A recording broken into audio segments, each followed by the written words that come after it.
எல்லாருமே ஆசையோடு வெயிட் பண்ணிட்டு இருந்தோம். எப்படா எஃப்ஜே வருவாங்க, கனியக்கா வருவாங்கன்னு.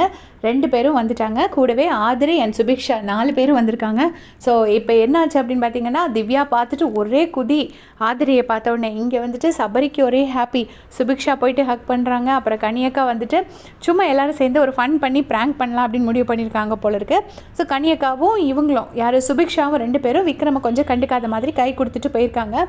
விக்ரம் அவ்வளோதான், ஆல்ரெடி சொல்லியிருந்தார், வியானா வந்து இப்படி பேசினதே என்னால் தாங்கிக்க முடியல, கனி மட்டும் வந்து ஏதாச்சும் சொல்லிச்சு அவ்வளோதான் நான் செத்துருவேன் அப்படின்னு சொல்லியிருப்பாரு.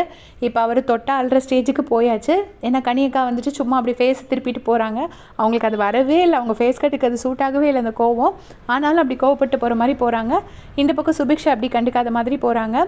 அவர் வந்துட்டு உட்காந்து சொல்லிட்டுருக்காரு சபரிக்கிட்ட, கனி இப்படி போகுது, சுபிக்ஷா கை கொடுத்துட்டு போகுது, அப்படியா பழகிருக்கோம், இப்படி பண்ணால் நான் என்ன பண்ண முடியும் அப்படின்னு சொல்லி ரொம்ப ஃபீல் பண்ணி சொல்லிட்டுருக்காரு. இன்னொரு பக்கம் பார்த்தீங்கன்னா எஃப்ஜே வந்து கன்ஃபெஷன் ரூம்குள்ளேருந்து வராரு. வாட்டர்மெலன் பார்த்துட்டு எஃப்ஜே ரொம்ப ஹாப்பி ஆகிட்டு தூக்குறாங்க.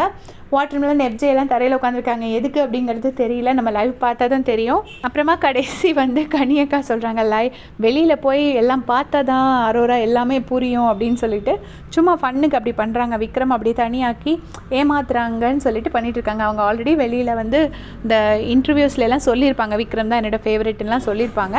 பட் ஸ்டில் சும்மா வீட்டில் போயிட்டு பண்ணுறாங்க. விக்ரம் அப்படியே தனியாக நடந்து வராரு. ரொம்ப அப்செட் ஆகிட்டார் பார்த்து, என்னடா கனியும் நம்மக்கிட்ட பேச மாட்டேங்கிறாங்களேன்னு. அப்புறம் போயிட்டு உனக்கு என் மேலே கோவமா அப்படின்னு சொல்லி கேட்குறதுக்கு வந்துட்டு அவங்க எதுவுமே சொல்லலை. இன்றைக்கி வந்து அநேகமாக வியானாவும் திவாகரும் 2 பேரும் வெளியில் போயிடுவாங்க. ஏன்னா வியானா ஒருவேளை அவங்க மூவி ஹீரோயினால் அவங்கள வந்து அனுப்பிடுறாங்களா என்ன அப்படிங்கிறது தெரியல. இது ஒரு நியூஸ் தான், இது வந்து 100% கரெக்ட் அப்டேட்டாக என்னங்கிறது எனக்கு தெரியாது. வியானா அண்ட் திவாகர் இன்றைக்கி வெளியில் போகிறாங்கன்னு சொல்கிறாங்க. இவ்வளோ நேரம் லைவில் என்ன நடந்துச்சு நான் பார்க்கல, பார்த்துட்டு அப்டேட் பண்ணிட்டு தேங்க்ஸ் ஃபார் வாட்சிங்.